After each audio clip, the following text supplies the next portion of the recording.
हम लोग एक नया चैप्टर स्टार्ट कर रहे हैं जिसका नाम है ब्रांच अकाउंटिंग। ब्रांच अकाउंटिंग का मेन कंसेप्ट क्या है?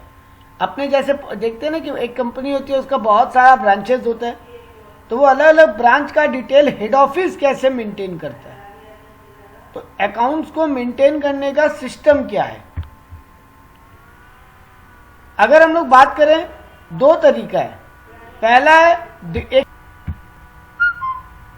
पहला तरीका है डिपेंडेंट सिस्टम और दूसरा इंडिपेंडेंट सिस्टम। ये डिपेंडेंट सिस्टम क्या है कि हेड ऑफिस ही ब्रांच का अकाउंट्स मेंटेन कर रहा है। मतलब हेड ऑफिस, ब्रांच जो है वो हेड ऑफिस पे डिपेंडेंट है, सारा परचेज सेल सबके लिए। ब्रांच अपने जेब से कुछ भी परचेज सेल पे खर्चा नहीं कर रहा है। जो बड़ा बड़ा एक्सपेंडिचर है, स्टाफ का सैलरी वगैरह, वो सब हेड ऑफिस पेमेंट कर रहा है डायरेक्ट। ब्रांच केवल माल बेच रहा है, पैसा रिकवर कर रहा है, हेड ऑफिस को भेज दे रहा है और छोटा मोटा एक्सपेंस अपने वहां पे कर ले रहा है। इसको बोलते हैं डिपेंडेंट कंसेप्ट। और दूसरा होता है इंडिपेंडेंट, मतलब ब्रांच अपना अकाउंट खुद बना रहा है। ब्रांच अकाउंट बनवाने के लिए हेड ऑफिस पे डिपेंडेंट नहीं है, यानी वो अपना ट्रेडिंग पीएल बैलेंस शीट खुद बना रहा है। इंडिपेंडेंट ब्रांच सिस्टम आपके सिलेबस में नहीं, आपके समझ में नहीं आता। आ जाता तो भी कोई दिक्कत नहीं था, आपको सेपरेटली ट्रेडिंग पीएल और बैलेंस शीट बनाना था एक ब्रांच का। आपको सारा डेटा गिवन होता, आप एक ट्रेडिंग पीएल और बैलेंस शीट बना लेते, तो उसमें ज़्यादा कुछ झमेला था नहीं। डिपेंडेंट में दो मेथड है, एक है डेटर मेथड, एक है स्टॉक एंड डेटर मेथड।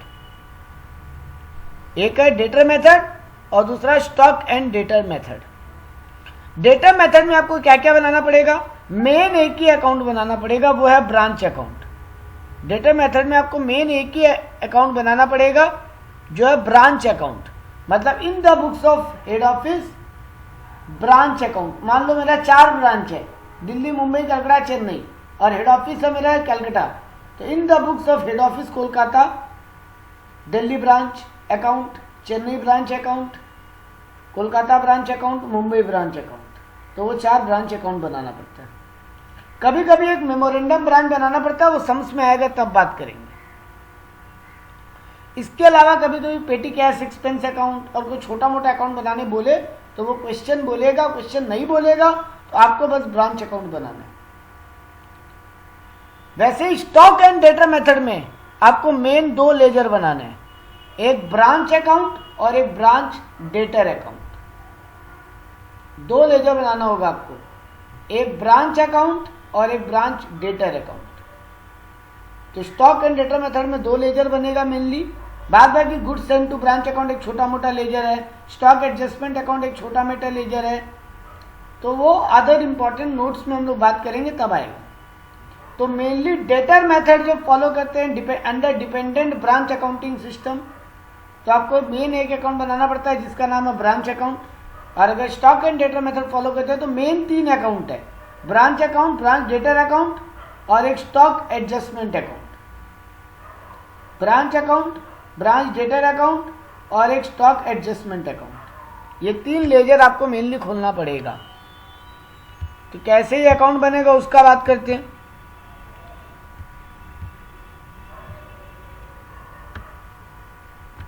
सबसे पहले देखो, अगर ब्रांच मेथड, डेटर मेथड बोल दे, मतलब पहला वाला मेथड, तो आपको in the books of head office branch account खोलना पड़ेगा, हम बोले थे, और एक मेमोरेंडम डेटर अकाउंट खोलना पड़ सकता है अगर क्वेश्चन बोलेगा तो। ब्रांच अकाउंट में क्या क्या आएगा? देखो बात समझो, आपको ब्रांच बनाने का लॉजिक बोल दे अगर हम एक लाइन में, आपको यह मानना है, आप कौन हो? Head office. आपको यह मानना है कि आप अपना एक डेटर का अकाउंट बना रहे हो। ब्रांच को एक डेटर ट्रीट कर लो, आप ब्रांच को एक डेटर की तरह मानो और आप उसका अकाउंट बनाओ, जैसे कंसाइनमेंट में बनाते थे वैसे। तो यहां पर क्या होगा? पहले टू बैलेंस बीडी आ गया, ब्रांच के पास मेरा कितना स्टॉक पड़ा है। हम in the books of head office बना रहे हैं, हम हेड ऑफिस की तरह सोचेंगे। तो हम एक टू बैलेंस बीडी अकाउंट खोले, ब्रांच अकाउंट खोले जिसमें लिखे to balance BD, stock, debtor और अदर कोई एसेट जो हेड ऑफिस का है लेकिन ब्रांच के पास पड़ा है। मतलब ब्रांच का ओपनिंग स्टॉक कितना है, ब्रांच का ओपनिंग डेटर कितना है और ब्रांच के पास अदर एसेट ओपनिंग कितना पड़ा है। नेक्स्ट आइटम आएगा to goods send to branch. मतलब हेड ऑफिस ब्रांच को अगर गुड्स भेज रहा है और ड्यूरिंग द ईयर तो to goods sent to branch आ जाएगा। फिर to bank, head office branch के लिए कोई भी खर्चा करेगा तो वो लिख लेंगे। फिर टू बैलेंस सीडी, अगर कोई लायबिलिटी का बैलेंस बचा हुआ है तो क्रेडिटर का, कोई आउटस्टैंडिंग एक्सपेंसेस का तो वो। वैसे ही क्रेडिट साइड में बाई बैलेंस बीडी, जैसे ओपनिंग में स्टॉक, डेटर और कोई अदर एसेट है ब्रांच के पास तो वो लिखे थे, वैसे ही क्रेडिट साइड में ओपनिंग क्रेडिटर, ओपनिंग आउटस्टैंडिंग लिखेंगे। मतलब डेबिट साइड में एसेट का आइटम तो क्रेडिट साइड में ओपनिंग बैलेंस लायबिलिटी का आइटम। फिर बाई बैंक, ब्रांच कुछ भी पैसा कलेक्शन किया है डेटर से या कैश में माल बेचा है तो वो पैसा कलेक्ट करके ब्रांच हेड ऑफिस को देगा तो वो जैसे देखो डेटा अकाउंट में क्या होता था, वही लॉजिक चल रहा है आपका। ब्रांच से आपको कितना पैसा मिला तो वो क्रेडिट में, ब्रांच से पैसे कितना पैसा लेना है तो वो डेबिट में। अब एक इंपॉर्टेंट बात आप लोगों को याद है, कंसाइनमेंट चैप्टर में लोडिंग अनलोडिंग का एक कंसेप्ट था, invoice price concept, cost price and invoice price concept था एक, याद है सबको? अगर नहीं याद है तो बोलो तो हम रिमाइंड करवाएंगे। लोडिंग अनलोडिंग, लोडिंग अनलोडिंग क्या होता था, कोई बोल सकता है? जो है, हाँ बोलो। नहीं, वो नहीं। लोडिंग अनलोडिंग, लोडिंग एक कंसेप्ट था, reserve, invoice price concept, Jaideep याद है? इनवॉइस प्राइस कंसेप्ट, चलो ठीक है हम बताते हैं, नहीं याद है किसी को तो। देखो होता क्या है, जनरली हेड ऑफिस ब्रांच को जब भी कोई सामान भेजता है तो कॉस्ट पे ही भेजता है। नॉर्मली हेड ऑफिस ब्रांच को कोई भी सामान भेजता है तो वो एट कॉस्ट भेजता है।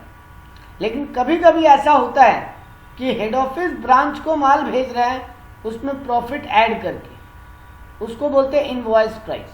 अगर हेड ऑफिस ब्रांच को सामान भेजे एट कॉस्ट तो उसको बोलते हैं एट कॉस्ट प्राइस। मान लो 2 लाख का स्टॉक हेड ऑफिस ब्रांच को भेजा तो 2 लाख एट कॉस्ट प्राइस। लेकिन कभी कभी ऐसा होता है कि हेड ऑफिस ब्रांच को एक्स्ट्रा चार्ज करके सामान भेजता है, मतलब 2 लाख का सामान 2,20,000 का बता के भेजा। हेड ऑफिस ब्रांच को 2 लाख का सामान 2,20,000 का बता के भेजा, इसको बोलते हैं इनवॉइस प्राइस या लोडिंग कंसेप्ट। याद आया कि सबको? जयदीप याद आया?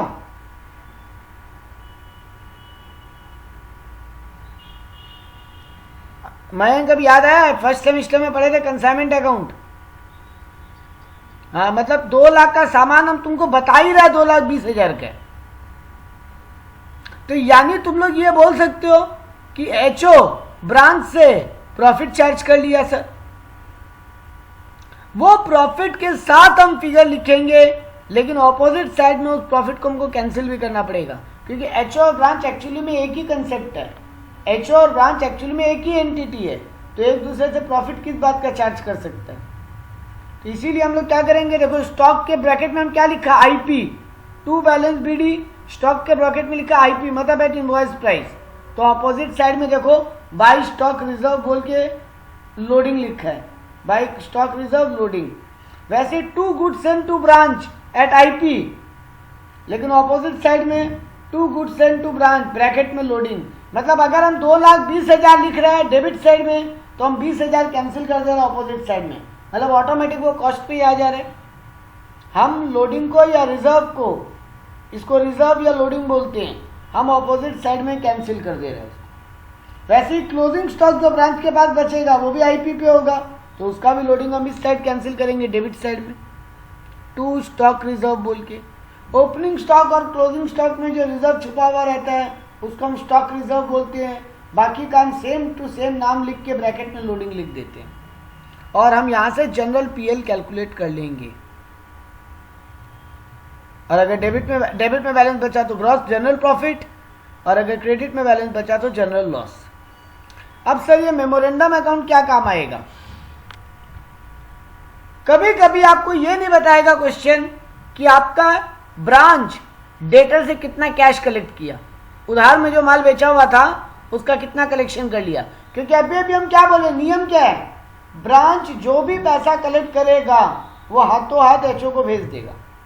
हाथों हाथ मतलब सेम डे नहीं, मतलब 1-2 दिन में ही हेड ऑफिस को ट्रांसफर कर देगा। मतलब ब्रांच माल बेचा हुआ का पैसा अपनी जेब में नहीं रखेगा, they will transfer to head office. 2 type का पैसा होगा, कुछ माल तो कैश में बिका, वो तो डायरेक्ट यहाँ पे देखो ब्रांच अकाउंट में बाई बैंक लिख के सेल लिख दिया, cash cell, by branch cash cell लिख दिया। कुछ माल जो उधार में बिका, जरूरी नहीं है ना उसका पूरा पैसा इसी ईयर में कलेक्ट हो गया हो सकता है 25 मार्च को कोई सामान बिका हो 15,000 का, उसमें से 12,000 अभी रिकवर हुआ है, 3,000 बाकी है। तो जितना कलेक्शन हुआ है वो भी यही लिखेगा। बाई बैंक के अंदर 2 आइटम आएगा, ब्रांच अकाउंट में बाई बैंक के अंदर 2 आइटम आएगा, कैश सेल और कलेक्शन फ्रॉम डेटर। वो कलेक्शन फ्रॉम डेटर अगर गायब रहा या क्लोजिंग डेटर जो तुम लिख रहे हो वो गायब रहा, तो ये दोनों फिगर निकलेगा कहां से? या तो कलेक्शन फ्रॉम डेटर गायब रहेगा, या तुम्हारा ब्रांच अकाउंट में जो क्लोजिंग स्टॉक लिखोगे बाई बैलेंस बीडी करके, बाई बैलेंस सीडी करके सॉरी, वो दोनों में से एक फिगर गायब रहेगा, आइदर कलेक्शन फ्रॉम डेटर और आइदर क्लोजिंग स्टॉक। तो ये फिगर निकलेगा कहां से? इस मेमोरेंडम अकाउंट की मदद से। ये मेमोरेंडम अकाउंट एक तरीके से तुम ये बोल सकते हो ब्रांच के डेटर का अकाउंट है। देखो तुम जो ब्रांच अकाउंट बना रहे हो, तुम ब्रांच को अपना डेटर मान रहे हो, एज ए हेड ऑफिस तुम ब्रांच को अपना डेटर मान रहे हो। वैसे ही ब्रांच का भी तो कोई डेटर होगा जिसको ब्रांच माल बेचा होगा। तो ये मेमोरेंडम डेटर अकाउंट जो खुलता है ये उस ब्रांच का डेटर के लिए खुल गया। उस ब्रांच का ओपनिंग डेटर कितना है, वो ब्रांच कितना का माल उधार में बेचा, वो ब्रांच कितना डिस्काउंट दिया, वो ब्रांच कितना बैड डेप्ट हो गया उसका, वो ब्रांच कितना कलेक्शन किया, उस ब्रांच का बैलेंस शीट यानी क्लोजिंग डेटर कितना है। तो ये लास्ट जो दोनों आइटम है ना, ब्रांच कितना पैसा कलेक्ट किया डेटर से या ब्रांच का क्लोजिंग डेटर कितना है, वो दोनों में से एक फिगर गायब रहेगा। तो वो एक फिगर यहां से निकलेगा और इस ब्रांच अकाउंट में चला जाएगा। Is it clear? ये मेथड क्लियर है तो हम इसका सम्स पे जाएं, फिर यहाँ पे सेकंड मेथड पे दोबारा आएंगे घूम के, सेकंड मेथड कैसे सॉल्व होता है।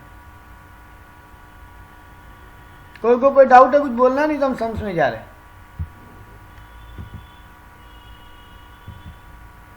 देखो जैसे यहाँ पे एक डेटा दिया है, P limited invoice goods at branch at cost. चलो ये तो कॉस्ट पे भेज रहे हैं।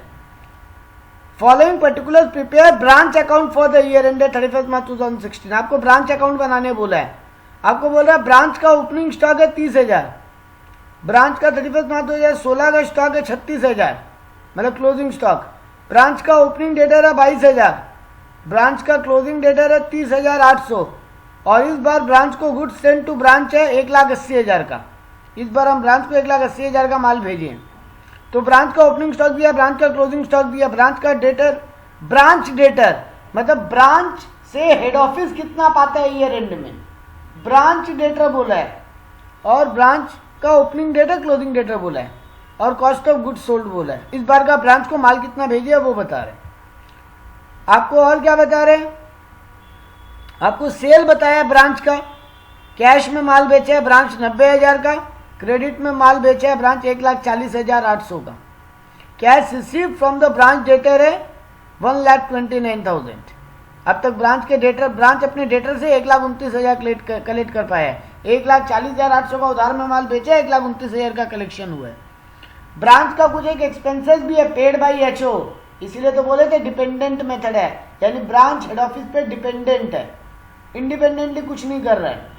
सारा खर्चा वर्चा ब्रांच खाली बेचने का काम कर रहा है, तो सारा खर्चा हेड ऑफिस बियर कर रहा है।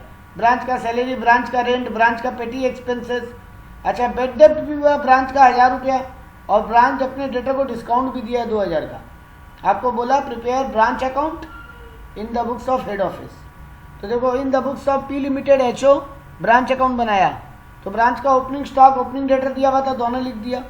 इस बार ब्रांच को हम कितना का माल भेजे? 1,80,000 का। तो देखो to cost of goods send to branch, to cost of goods send to branch 1,80,000।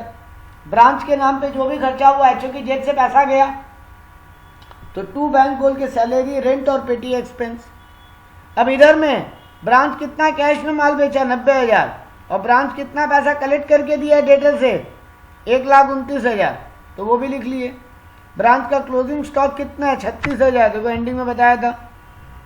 Branch का क्लोजिंग स्टॉक 36,000 है, ब्रांच का क्लोजिंग डेट है 30,800 है, तो ये भी लिख दिए बाई बैलेंस सीडी में स्टॉक डेटर बोल के।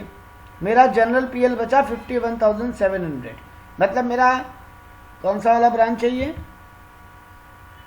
नाम नहीं बताया, मान लो कोई भी एक ब्रांच है, तो ये वाला ब्रांच हमको 51,700 का प्रॉफिट अर्न करके दिया।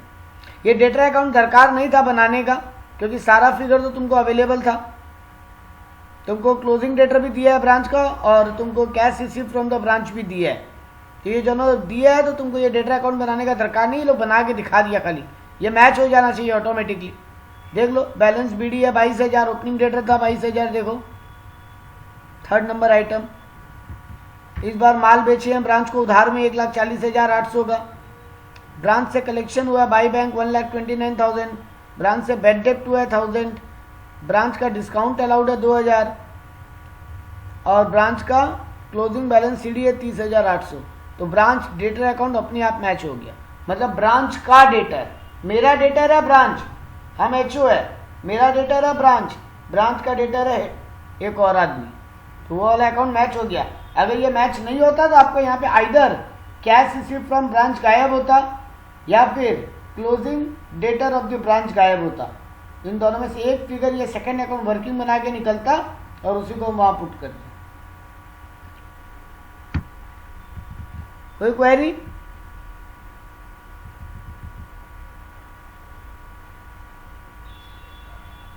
चलो आगे बढ़ते हैं, एक और सम देखते हैं। ओपनिंग स्टॉक दिया है ब्रांच का 30,000, गुड सेंड टू ब्रांच दिया है 90,000, कैश सेल्स दिया है 1,20,000, सैलरीज दिया है 10,000, अदर एक्सपेंसेस 4,000।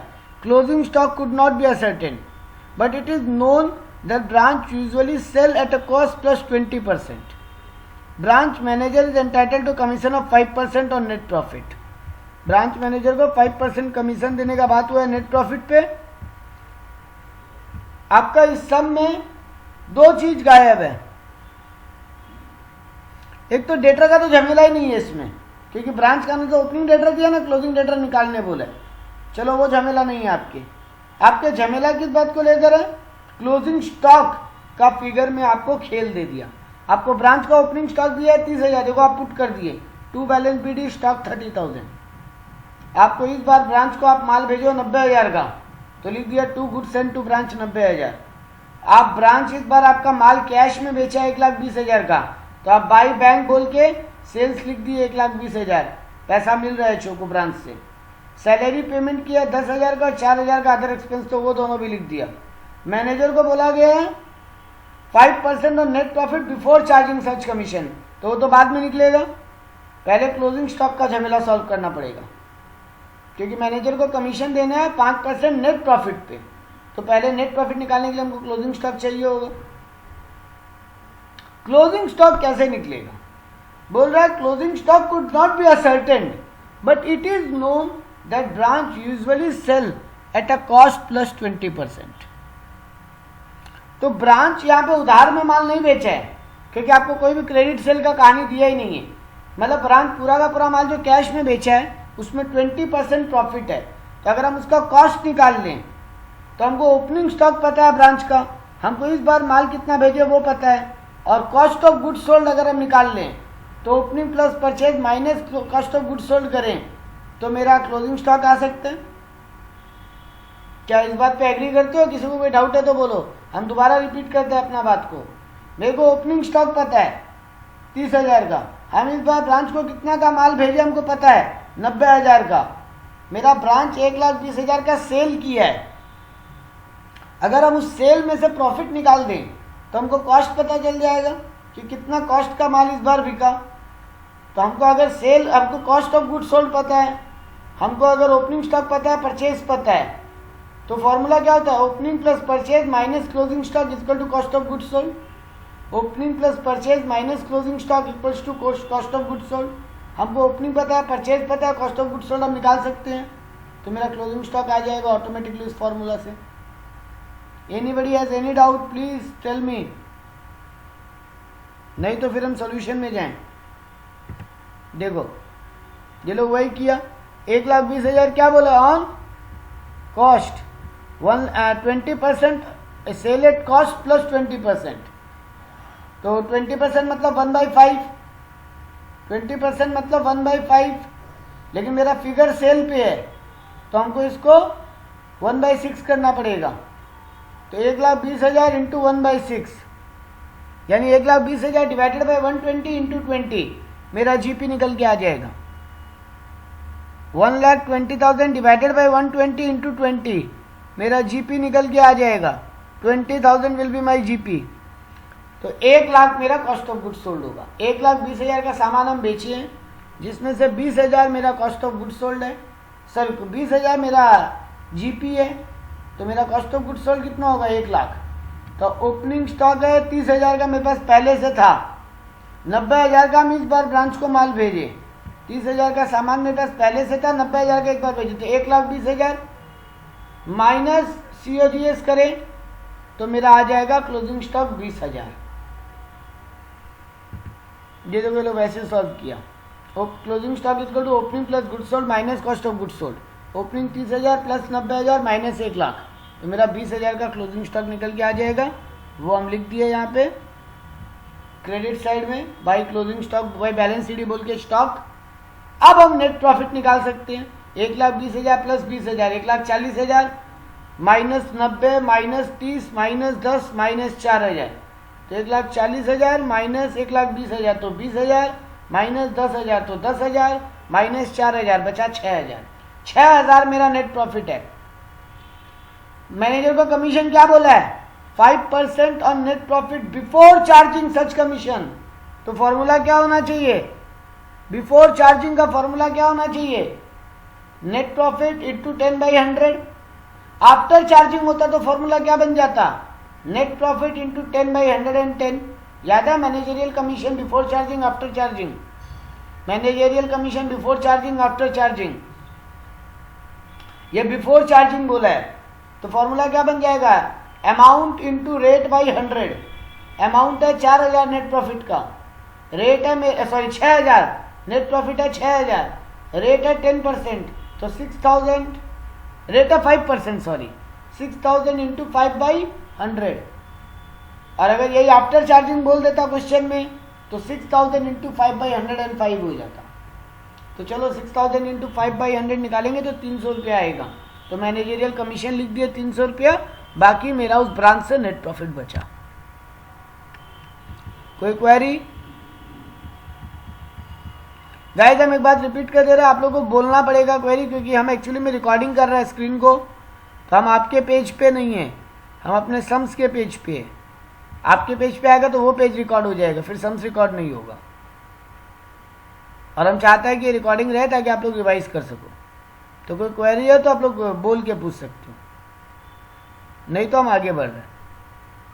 अगला क्वेश्चन भी डिट्टो है, ये आप लोग का होमवर्क रहेगा। क्वेश्चन नंबर जो इलस्ट्रेशन 46 दिखाई दे रहा है आपको, थर्ड सम्स वही दिया है, ओपनिंग स्टॉक दिया है, गुड्स सेंट टू ब्रांच दिया है, सेल दिया है, सैलरी दिया है, एक्सपेंस दिया है, closing stock could not be ascertain बोला है, but it is known that branch usually sell at a cost plus 25%।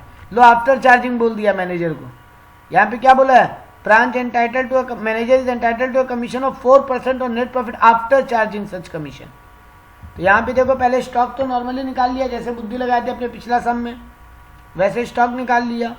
उसके बाद में स्टॉक 2,22,000 मेरा क्रेडिट साइड का टोटल आ रहा है, माइनस किया 20,000 माइनस 1,62,000 माइनस 20,000 माइनस 10,000, फिगर आएगा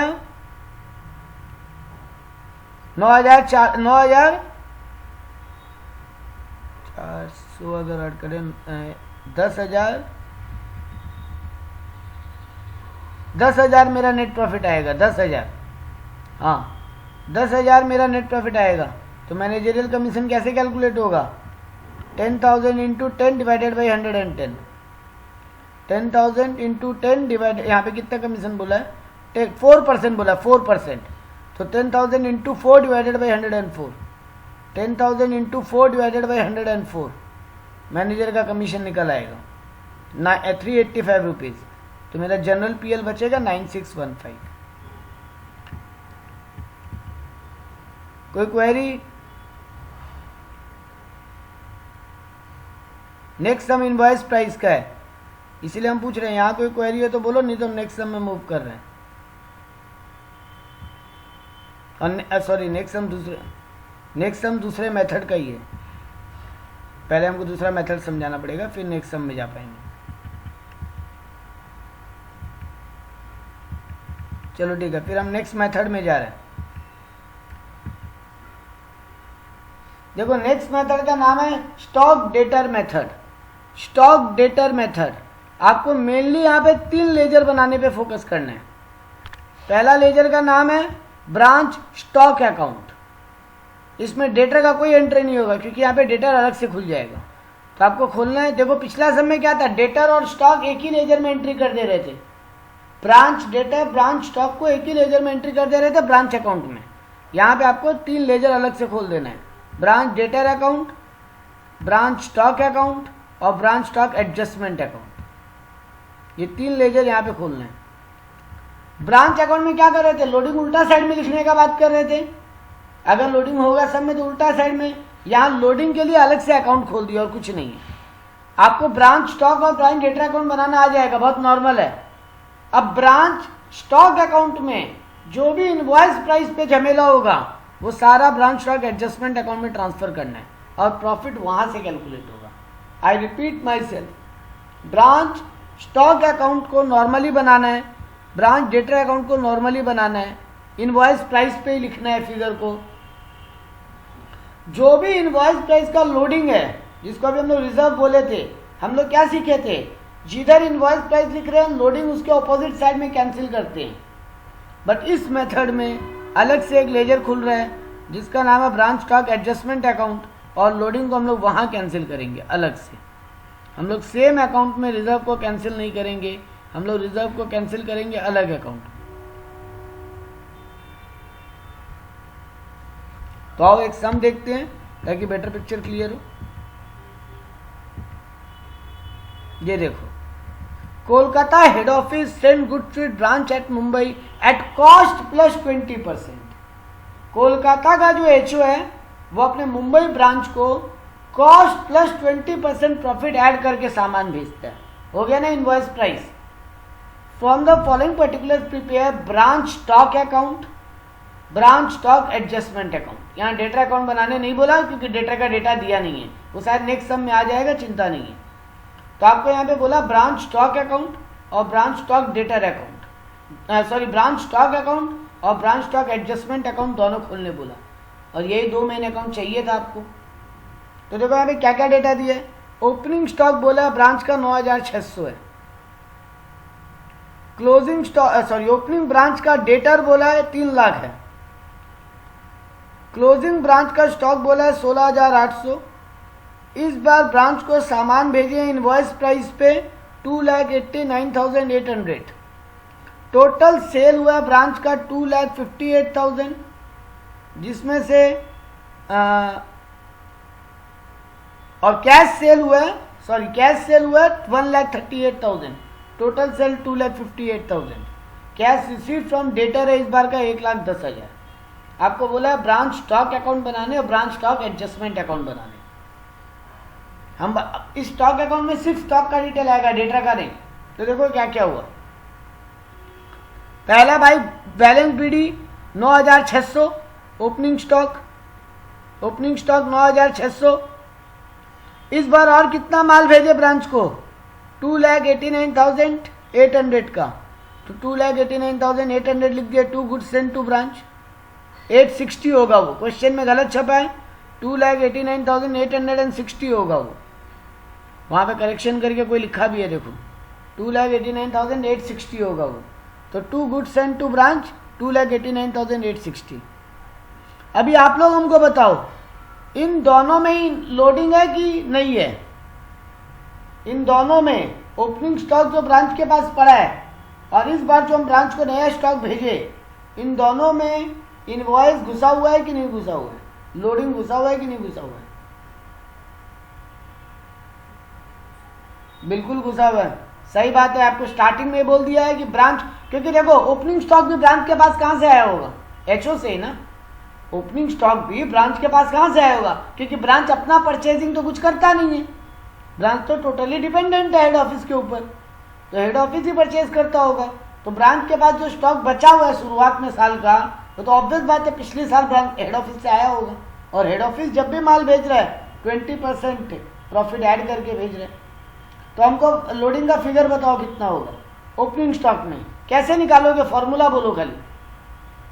9600 इंटू क्या करोगे बोलो, 9600 इंटू क्या करोगे बोलो। Hello 9600 into 20 direct. हाँ मयंक, इंटू 20/100 नहीं हो सकता, ऑलरेडी प्रॉफिट ऐड है बेटा। मयंक समझे बात को। अरे मयंक 100 का सामान ही तो ब्रांच 120 बना के हेड ऑफिस ब्रांच को भेजा है। मतलब ब्रांच के पास जो माल पड़ा हो तो 120 है उसका परसेंटेज। तो हम तुमको 100 का सामान 120 का बता के भेजा है मयंक, और हम तुमको मान लो एक ही पीस भेजा होता है, तो तुम अपने बुक्स में उसको किस वैल्यू में रिकॉर्ड किए होते, 120 में ना। तो तुम्हारे पास जो है वो अपने आप में 120% है, और 20% उसमें प्रॉफिट है, बाकी 100% कॉस्ट है। हाँ तो ये मेरा प्रॉफिट अलग करने का फॉर्मूला क्या हो गया, 9600 इंटू 20 डिवाइडेड बाई 120। तो मेरा निकल जाएगा प्रॉफिट सेपरेटली। तो देखो वही किए करके देखोगे तो आएगा 1600 रुपये आएगा। एक बार ट्राई करके देख लेते हैं। 9600 डिवाइडेड बाई 120 इंटू 20 एग्जैक्टली। तो देखो ये लोग स्टॉक एडजस्टमेंट अकाउंट में क्या किया, क्रेडिट साइड में बाई स्टॉक रिजर्व 1600, वहां लिखा टू बैलेंस बीडी स्टॉक 9600, यहाँ लिखा by stock reserve 1600। Similarly next वहां लिखा 2,86,860, ये भी अपने आप में 120 है। तो डिवाइडेड बाई 120 इंटू 20 47,000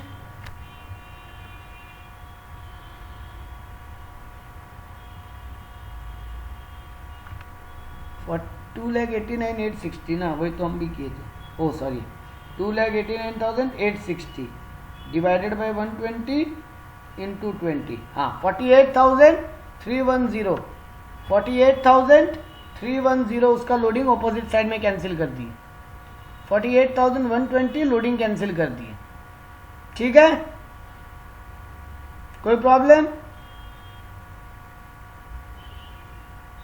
हाँ और एक बात ध्यान रख लो, ये स्टॉक अकाउंट है। ब्रांच के लिए हेड ऑफिस जो भी खर्चा करेगा इसमें लिखोगे कि नीचे ब्रांच स्टॉक एडजस्टमेंट में लिखोगे?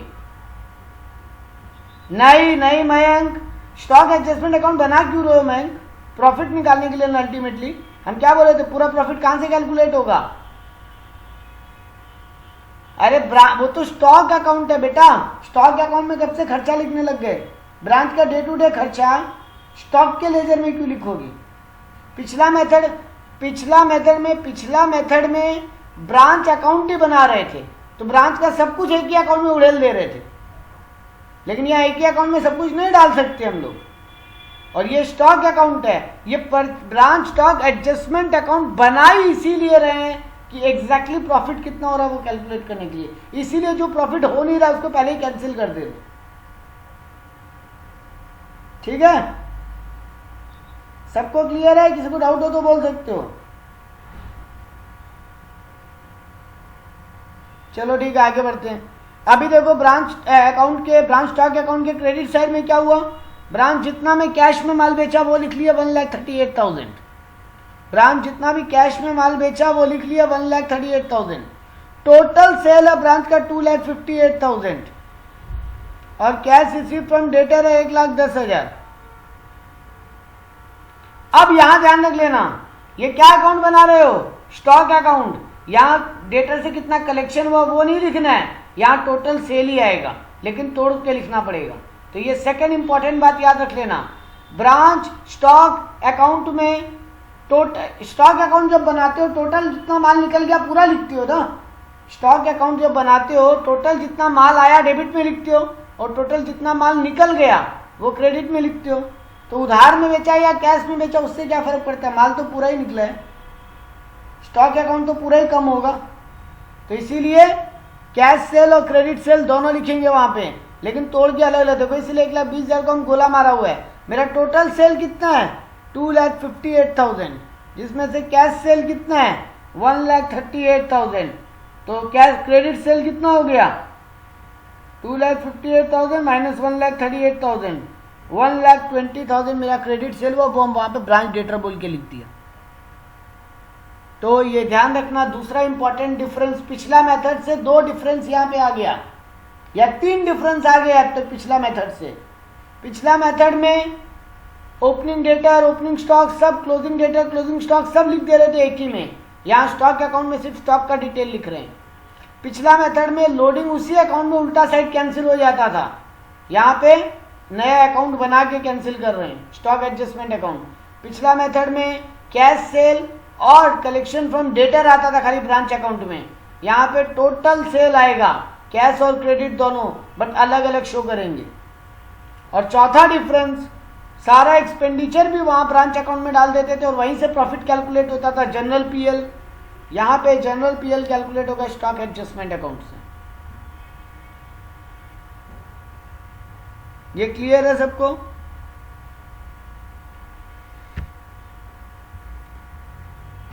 अच्छा, यहाँ पे ये लोग एक स्टॉक शॉर्टेज भी निकाला है, देखते हैं वर्किंग में क्या किया है लोग।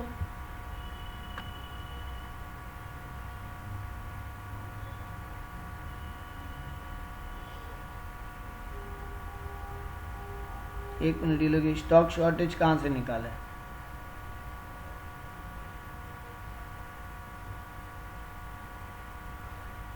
सब में दिया है क्या?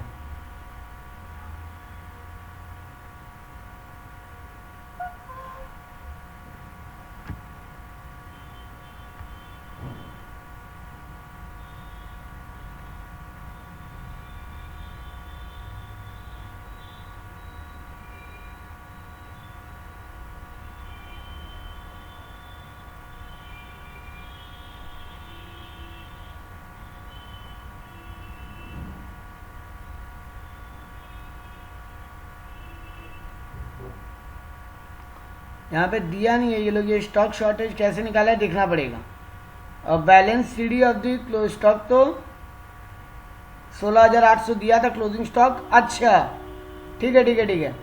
ओपनिंग स्टॉक है मेरे पास 9,600। हम इस बार माल भेजे 2,89,860 का।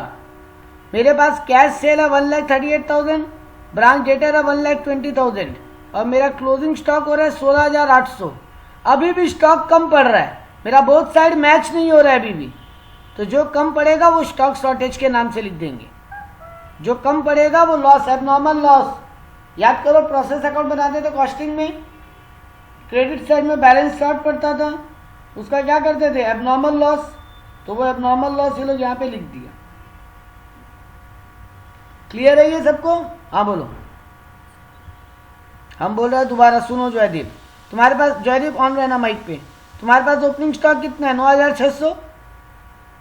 तुम इस बार मॉल कितना माल भेजा है ब्रांच को और कितना सामान भेजा 2,89,860। तुम इस बार माल बेच कितना दिया 2,58,000 क्रेडिट प्लस कैश सेल 860। अरे भाई तो अरे रुको ना, तो अभी रुको, तो वेट करो, तो वही तो बात कर रहे हैं। टोटल हम तुम मान लो ब्रांच का मैच है, तुम्हारे पास पहले से मेरा भेजा हुआ 9,600 का गुड्स पड़ा है। तुम्हारे पास इस बार हम और माल भेजा 2,89,860, वो भी तुम्हारे पास पहुंच गए। तुम उसमें से माल बेच दिए 2,58,000 का टोटल सेल, ठीक है। अब तुम्हारे पास क्लोजिंग स्टॉक भी बच रहा है 16,800 का। देखो third item closing branch stock. तो तुम बोल रहे हो ना तुम्हारे पास जो माल पहुंचा उसका हुआ क्या, उसमें थोड़ा तुम बेच दिए, थोड़ा तुम्हारे पास क्लोजिंग स्टॉक में पड़ा है, बाकी क्या हुआ होगा। अभी भी डिफरेंस आ रहा है, मैच हो जाना चाहिए ना ये, तो बट अभी भी डिफरेंस आ रहा है। तो वो उस माल का क्या हुआ होगा सर, एबनॉर्मल लॉस। समझो मेरा बात। ज्यादा ट्रेडिंग अकाउंट बनाते थे, गुड लॉस जस्टिफायर लिखते थे, बाय लॉस जस्टिफायर। तो यहां पर भी तो हो सकता है ना इन ट्रांजिट कुछ लॉस हो गया होगा, इसीलिए बहुत साइड। अब वो ठीक है, नॉर्मल लॉस भी हो सकता है, लेकिन तुम नॉर्मल लॉस एज्यूम नहीं कर सकते। नॉर्मल लॉस तुमको हमेशा क्वेश्चन बताएगा जयदीप, और नॉर्मल लॉस का हम लोग वैल्यू नहीं लिखते, सिर्फ एबनॉर्मल लॉस का वैल्यू लिखते हैं बेटा। नॉर्मल लॉस में खाली यूनिट माइनस करते हैं, क्योंकि नॉर्मल लॉस का पैसा हम लोग कस्टमर से वसूल करते हैं, और एबनॉर्मल लॉस कंपनी अपने पॉकेट पे झेलता है, ये नियम है। तो यहां पे तुम उसको एबनॉर्मल, जयदीप तुमको हम नहीं जयदीप गलत, वो तो कैश रिसीव फ्रॉम डेटर है बेटा। तुम्हारा टोटल सेल कितना दिखा रहा है जयदीप? 2,58,000। उसमें से कैश कितना में बेचे हो? 1,38,000। बाकी क्या हुआ? Credit sale. हम क्या किया ना, वो 2,58,000 को दो ब्रेकअप में दिखाया है लोग खाली। तुमको ब्रांच स्टॉक अकाउंट जब बनाओगे तुमको टोटल सेल लिखना पड़ेगा। अब तुम एक साथ लिख दो कि कैश और क्रेडिट सेपरेट सेपरेट लिख दो। सेपरेट लिखना अच्छा है, क्योंकि क्वेश्चन में सेपरेट दिया है। और यही अगर अभी ब्रांच मेथड होता ना, पहला वाला मेथड जयदीप, तो तुम वहां पे एक तो कैश सेल लिखते और वो 1,10,000 लिखते, cash collected from debtor. Jaideep वो कैश कलेक्टेड फ्रॉम डेटर है, वो एक, हाँ वो कैश कलेक्टेड फ्रॉम डेटर यहां नहीं आएगा, पिछला मेथड में आता है। इस मेथड में टोटल सेल आता है। अब हो गया, मेरा स्टॉक एडजस्टमेंट निकल गया, ये मेरा लॉस हो गया 24,660 का। अब आ जाओ स्टॉक एडजस्टमेंट अकाउंट में। अच्छा सॉरी, क्लोजिंग स्टॉक में भी तो रिजर्व होगा।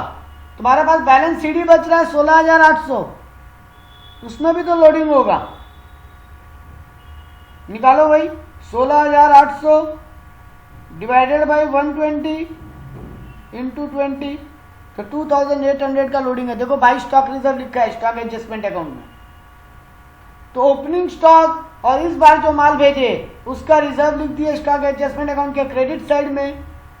इस बार जो लॉस हुआ या खर्चा लगा वो डेबिट में लिख दिया, 24,660 का जो लॉस हुआ है।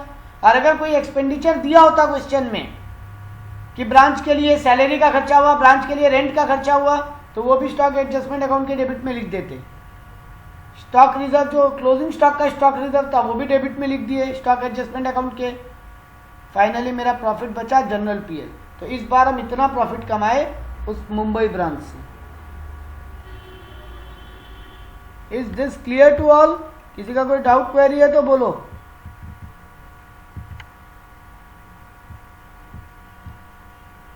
No doubt query? तो सम नंबर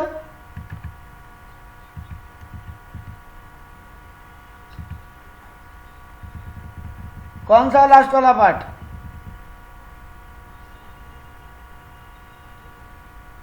अच्छा, और तुम पहले जयदीप तुम्हारा आंसर 24,660 कहां से आया?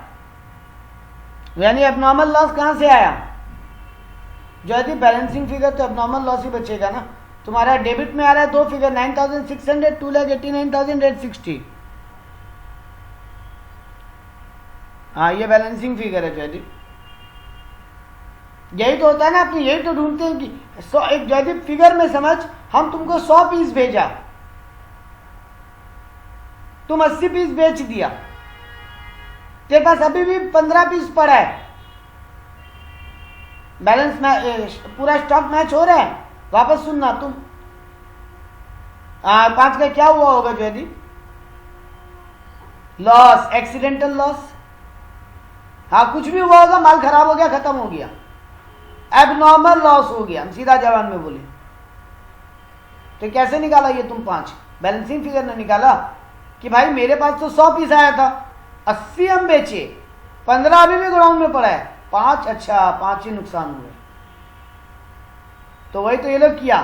9,600 का सामान तुम्हारे पास पहले से पड़ा था, 2,89,60 का और आया, 2,58,000 का तुम बेच दिया, 16,800 अभी भी तुम्हारे बैलेंस सीडी में पड़ा है। बैलेंस क्या हुआ? Loss, abnormal loss. अब मयंक तुम अपने पे आओ। मयंक हम क्या बोले, स्टॉक एडजस्टमेंट अकाउंट क्यों बना रहे हैं? मेरे को पीएल निकालना है, जनरल पीएल निकालना है इस साल का, इस ब्रांच से। तो मयंक वो ओपनिंग रिजर्व और इस साल जो माल बेचे दोनों का रिजर्व किधर लिखे, क्रेडिट। हाँ, और जो लॉस हम क्या बोले थे, सारा खर्चा और नुकसान ब्रांच स्टॉक एडजस्टमेंट अकाउंट में डाल देंगे। तो देखो इस बार नुकसान हुआ है 24,660 का एबनॉर्मल लॉस, वो डाल दिए टू ब्रांच स्टॉक बोल के 24,660। देखो अच्छा, जैसे तुम ओपनिंग स्टॉक और इस साल के परचेज का रिजर्व क्रेडिट में डाला था लोडिंग, वैसे इस साल के क्लोजिंग स्टॉक का लोडिंग किधर डालेगा, डेबिट में। तो तुम वहां पे लिखा भाई बैलेंस सीडी 16,800, उसका लोडिंग लिख दिया 2,800 ब्रांच स्टॉक एडजस्टमेंट अकाउंट में।